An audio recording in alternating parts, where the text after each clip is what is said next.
that. I was watching this a little early though. Today, I think we've all sat here and we've heard you talk about your jet, Maui, and your 3 homes and the money that sits in your account that you don't care to touch. What stops you from helping every person in this room that's struggling right now? How do you help them? But I had to take off from work today and I'm struggling. I got bills, man. There's a Mr. Beast video. You know, handouts. You gotta work. Why ain't you go to work? Tell me you missed out work for this shit. Take off from work today and I'm struggling. I'm pretty sure you got paid for this video.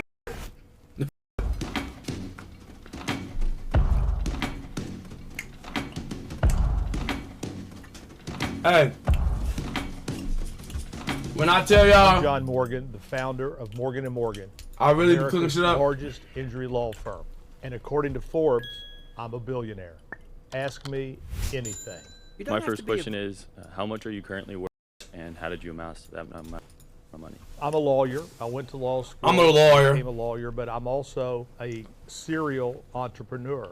I built and operate a chain of attractions across America. I have Marriott hotels across America. I build shopping centers.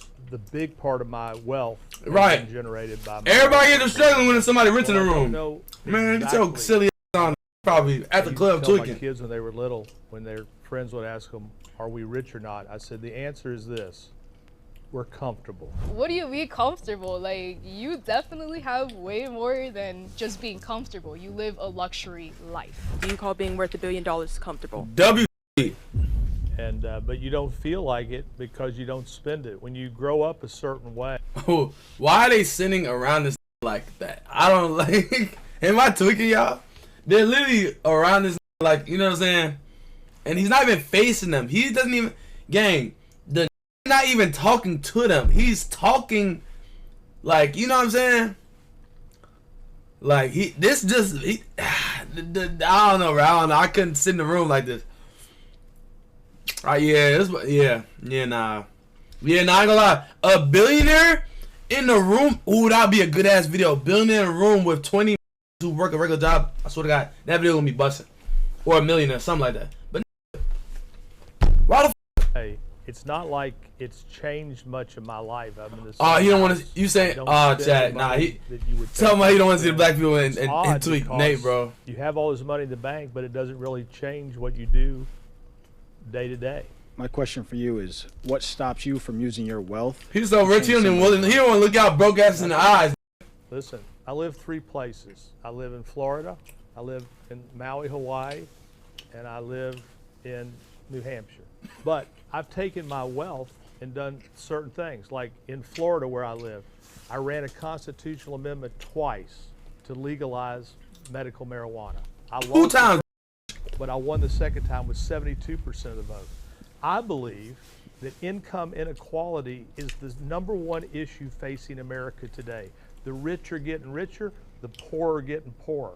And every day the gulf is getting wider. So what did I do? I ran a constitutional amendment. I spent tens of millions of dollars to raise the minimum wage from $8 an hour to $15 an hour in Florida. That's a doubling. What's the word? Of the minimum wage. So this nigga, look, let me just fill out in. This is over here not even talking to them. That's how rich he is. He don't even look these niggas in their eyes. You know what I'm saying? That's some disrespectful shit. I can't go for that. I couldn't sit in the room. I couldn't do it. Take that money that I made, do it. And I've run those constitutional amendments, and I've put money into food banks and coalitions. Yo, what does this have on? What's up, bro? Nah, what's up, bro? Come on, bro. For the homeless, and come on, bro. On and on. And I will tell you this, not to pat me on the back too much about it, because I don't really feel it. I don't really feel it. I was at lunch the other day, and this woman walks up to me. She says, "John, I just want to thank you and your wife for the donation you made to iDignity." I didn't know what iDignity was. I said, "How much do we give?" She said, $500,000. Gang, is he pissed? Why is he standing up like this? He's the only person standing. Like, he's heated. Like, he hated him. He hated him, bro. He's hated. Look at this. He mad as hell. It turns out that my wife had given the money. And by the way, if you want money, call my wife. And iDignity is a place for the poorest of the poor to get identification, because more and more in this country, you need to have identification just to get food stamps. I believe when you make this kind of money, you have an obligation to give it back. You don't feel it, it doesn't hurt you. You know, you can look at me and know I'm not missing too many meals. So I don't feel like I'm doing anything special. I feel like I'm doing what I'm supposed to do. So I'm gonna try to rephrase it. What stops you from getting out that car at the moment where you and your son, and you seen the homeless person? What stopped you from changing that person's life? Well, I do get out of the car from sometimes. When I pull up to a stoplight and there's somebody out there begging for food, even if they look like they've— He got holes in his shirt and shit. Look at him, he begging. 10 years, I give them money because I'm not going to judge them. I look at them this way: they're out there on the street in the heat. I don't know what they're doing out there, but you know what? It's not my job to judge. I feel like a lot of billionaires, they say the same thing. They say they do donate and they do give to people. See, You he get to hating. organizations and He large hating, chat. conglomerates that take your money and they break it up and they throw it around. You're not handing something down to help somebody who really needs it.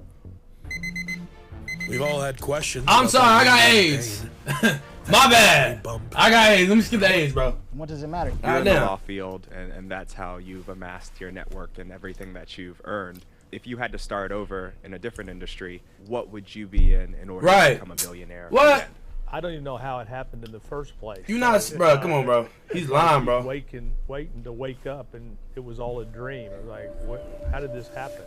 Listen, here's my problem. I suck in math and I suck in science, so there's not many jobs left for me after that. But my gut tells me I want to go to Wall Street and make deals like that. But what I would probably do is stay in the attraction business that I'm in. I love that business. He playing that role like he got lucky, bro. There's no He didn't fight. get lucky. He worked I hard did for it this as shit. a hobby. I've always thought what I could have done with my attraction Come on, bro. and amusement business if I'd had it full time instead of— it was more like collecting stamps than anything, to tell you the truth.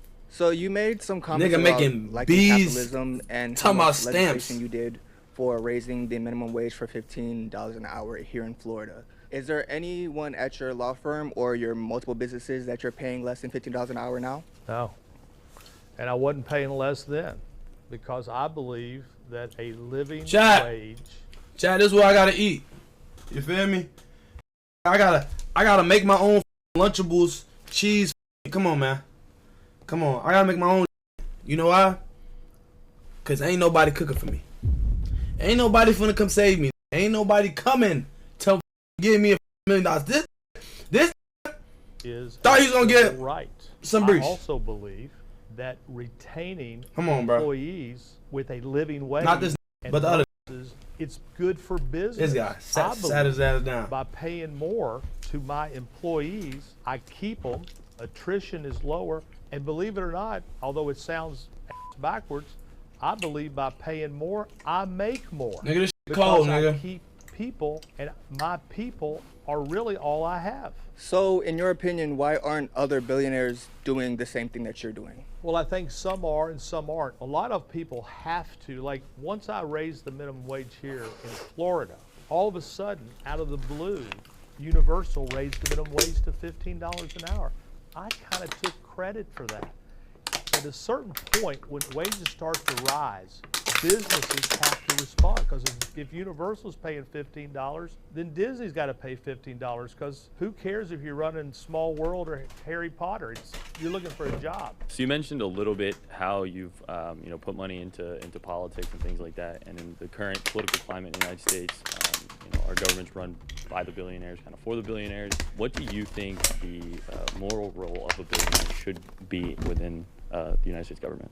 By and large, the opposite of what it is. These fat cats got so much money, but they want the tax laws to benefit them. Like these hedge fund people don't even pay taxes. And so the billionaires are not satisfied with what they have. They want more and more and more and more. And what my worry is, this income inequality, at some point there's a breaking point. At some point you can become Cuba. And what I would say to these billionaires, you're going to make this gulf so big and so vast just because you don't think it could ever happen in America. Just remember January 6th. Just remember them storming the Capitol. Those were the barbarians at the gate, and they were mad as hell. And you know what they're mad about? They were mad because This nigga ain't bringing no crazy shit that, like, no George Floyd shit. He bringing up the shit that happened when all the white people stormed the Capitol. That's how you know shit was f***ed up. When you got white people mad and they start tweaking. they think they're going to fall further and further behind. Oh, they yeah. weren't mad. And they Oh, yeah, thought that's Donald gonna Trump was scare the one white to do it people. for. But that's When why they white people stormed the tweaking, Capitol. And when I saw it, something I wrong. said, that could be our future if we let the haves and the have-nots get so separated. I think everybody knows that. That shit's sad, bro. Billionaire does evade taxes. That shit's sad. He did say that he wants billionaires to be taxed so high, but I can promise you he probably has What? other ways to evade taxes. Back in around like 1940s. That's what he talking about, right? The tax rate. He talking about when they had stormed the Capitol and they started tweaking. 90%, right? Would you be somebody that would advocate to bring back such a high tax rate in order to redistribute the wealth? I don't know about 90% because you got to have some motivation. Listen, I am a capitalist. I believe in capitalism, but I also believe we have to do the most for the most with least. So when you mention capitalism, right? Capitalism is kind of inherently parasitical, right? You're going to always take more from the workers. You're going to put a profit on their labor that they're putting into the business. And I think now we're seeing that capitalism inherently causes these income inequalities. So I think we need to expand those social safety nets. We need to increase taxes on the wealthy in order to allow the poor to enjoy, the things that maybe you enjoyed when you were young, like that. Well, look, That shit just pissed me off. And I think Don't y'all hate when this shit give you a problem? These people who are so rich, they're going to lose it one way or other if they don't. Because look, the thing about you got socialism and capitalism. That was fake crazy. I ain't gonna Socialism lie. on paper makes a lot of sense, but then you got to count on everybody working. Will they all work? But in the short run, what we're seeing right now with this big, beautiful bill that they're talking about, we're talking about cutting all sorts of benefits to give more money to the rich and dig our country into trillions of more long-term debt. And I look at it and I scratch my head. The rich should be taxed bigger and harder. And so the reason I'm more for capitalism is because if you go to a socialistic country like France. France is not socialist. France is not? No. You look at, let's say China. We'll give China for example. China's not. China's communism. I've been to China. China's not communist. Huh? China's not communist. They're run by the Chinese Communist Party, but they're not. What are they? They're a socialist country. Socialist? Yes. And you look at their infrastructure. Hey you man, look at I've been to their China. wealth inequality, and it's actually pretty good. Have you ever been to China? Have I? No. Let me tell you something. Oh, bitch. Bitch. Oh, he's talking about, have you ever been to China? He said no. Oh, yeah. Shut the fuck up then. You don't know what the is going on. You don't know what the how the gonna tell a nigga that's really been to the field what the is going on? You reading books and watching videos. Pretty good. Have you ever been to China? Have I? No. Let me tell you something. It is the most oppressed country I've ever been to. Look, no. China is not oppressed. Look at China. China they have great social safety nets. You need to go to China and watch the people with their heads down. This is a completely different China we're talking about. I'm talking about China today. I'm talking, yeah. Okay, if we're talking about China today, then no. Then you have drank the wrong Kool-Aid. I was like, truth or dare? Come on, bro. I ain't gonna lie, chat.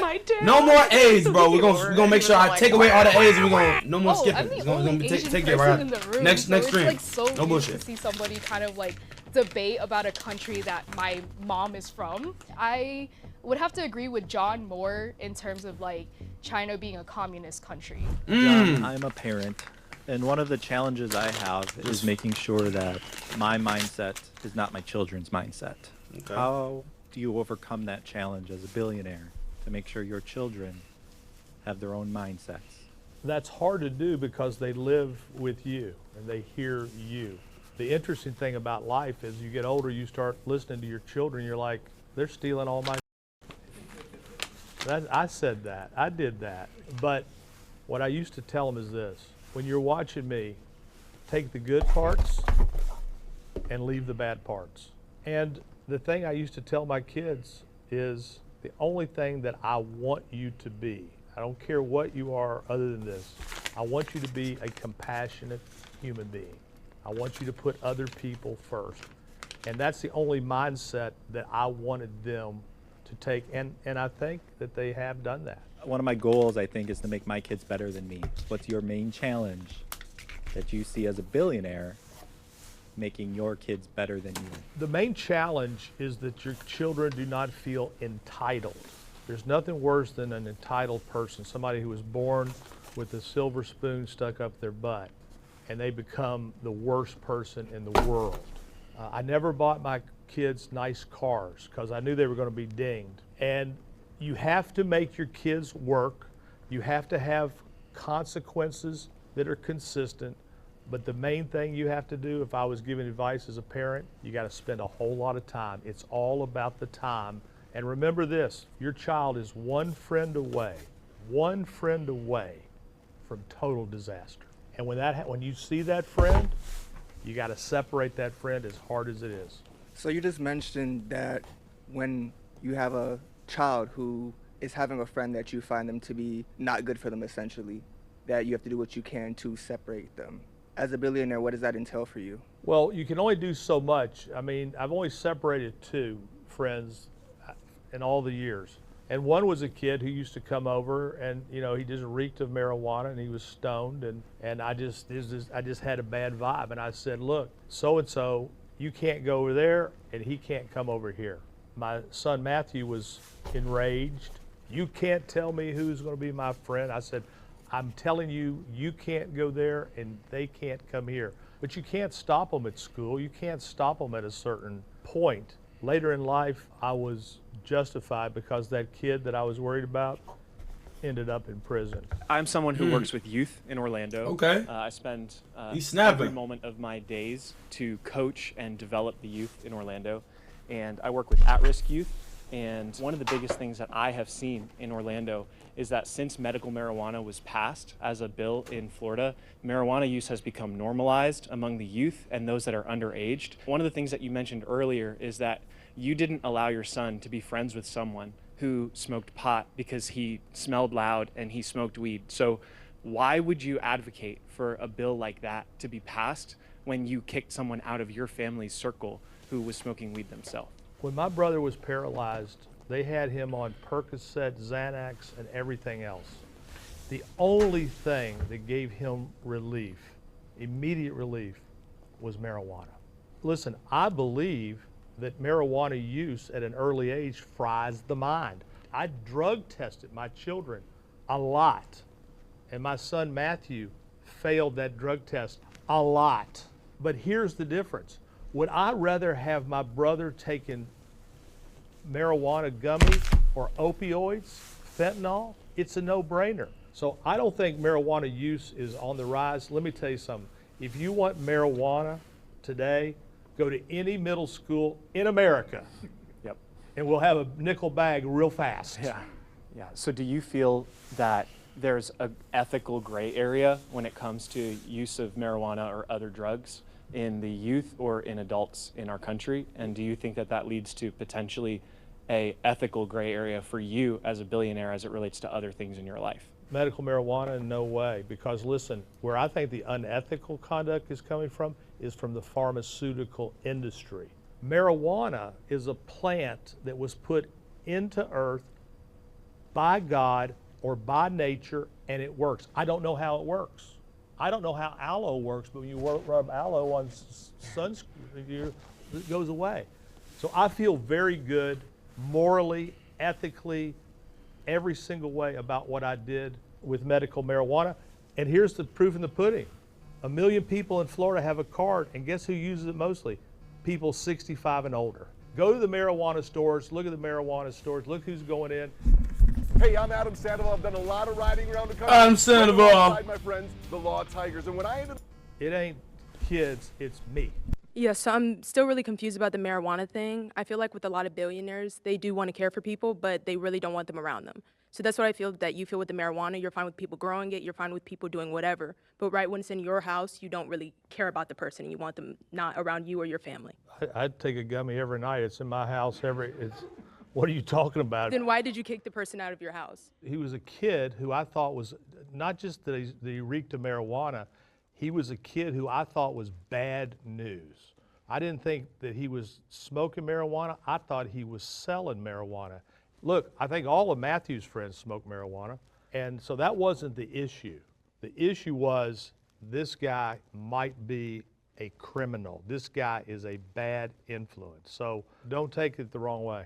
Okay, so you kind of briefly talked on like for-profit CEOs and things like that.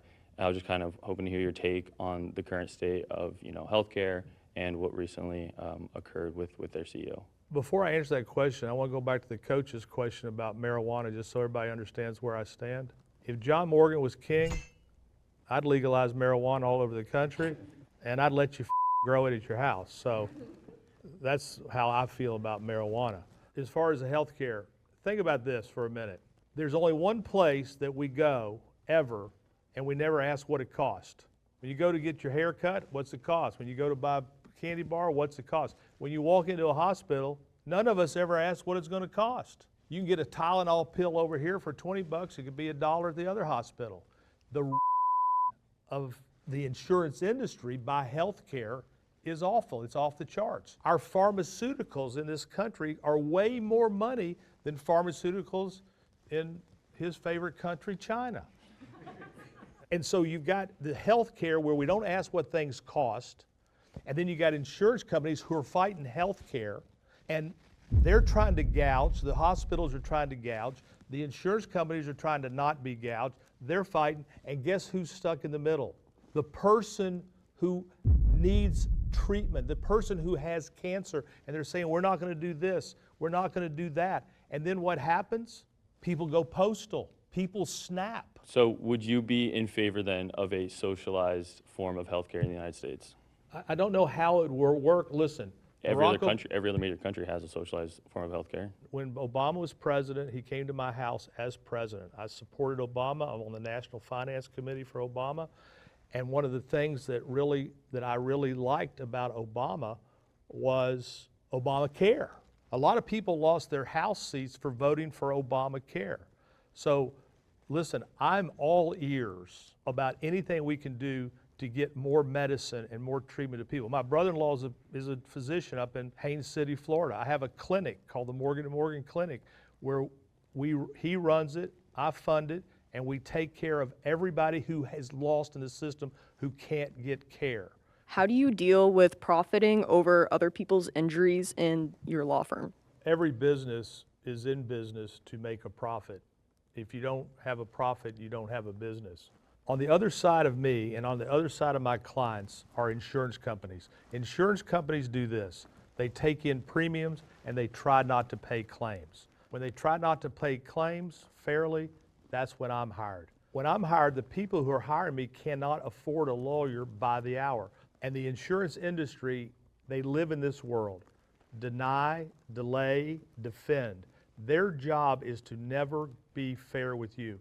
The people who come to me at their time of need are people who've had something taken from them. The business I'm in is being the key to the courthouse for people who can't afford it, taking all of the risk, and believe me, I've lost some cases where I've written off millions of dollars. But at the end of the day, the only thing between me and them getting a fair shake from the insurance industry is what we do, which is take them to trial. So I never even realized it could be this lucrative until I got in it. But I've also scaled it in such a way that most personal injury firms are like, one-trick ponies in one city. I built mine throughout the entire United States, and by having the scale that I have, my profit got a lot bigger. You have mentioned before that you make money off of people's injuries and stuff like that. Do you think it's ethical to, I don't want to say take advantage of people, but take advantage of people when they're most vulnerable? I think what I do is highly ethical. I think that the insurance industry is very unethical. I believe that I'm the difference between people getting back what was taken from them and relying on the insurance company. I believe that what I do is almost, not quite, like a ministry, because people come to me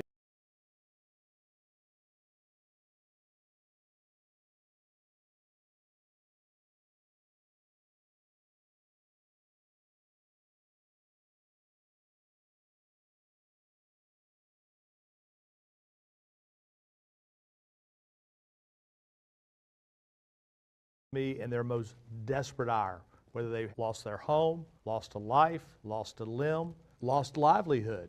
and they have no way to fight back. So I can tell you this, I sleep very well with what I do and why I do it, because I am the civil police representing the people who cannot have a voice for themselves. I got into this business because my brother Tim was paralyzed, so I got to see what it's like to be on the other side. I got to see what it's like to be the poor person that's being oppressed. And I'll tell you what, it is the worst feeling in the whole world to be hopeless, powerless, helpless. And when you get to step in and even the playing field and say, hey, that ain't gonna happen. And when they try to give you peanuts, we're like, we're not taking peanuts.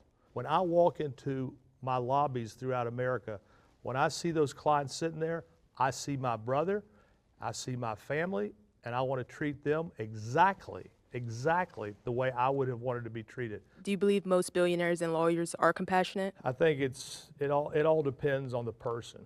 I believe what's helped me in my life was I came from a very difficult childhood with a lot of economic insecurity and alcoholism. Everything bad that you could think happened did happen. But the good thing about those things, if you take it the right way, is those things can generate later in life serious compassion on your part. Whenever I would see somebody homeless, I used to tell my children, just remember this, they don't want to be there. And once upon a time, that was a little girl, a little boy, eating an ice cream cone, swinging, having the time of their life. And they don't want to be there. And don't judge them because we don't know how they got there. John, how do you care for your clients when you're done with them? I know your motto is for the people, but it seems like it's only for the client. Up until a certain point, the award is won, the case is closed. Imagine being able to build anything just by thinking about it. Meet Base 44. And the money that sits in your account that you don't care to touch. I think we all have experienced at some point in time that moment that you talked about as a kid, sitting there hoping and praying that somebody would help you. So I guess my question that you didn't really answer, you just told me how much you have. What stops you from helping every that's struggling right now, that can't?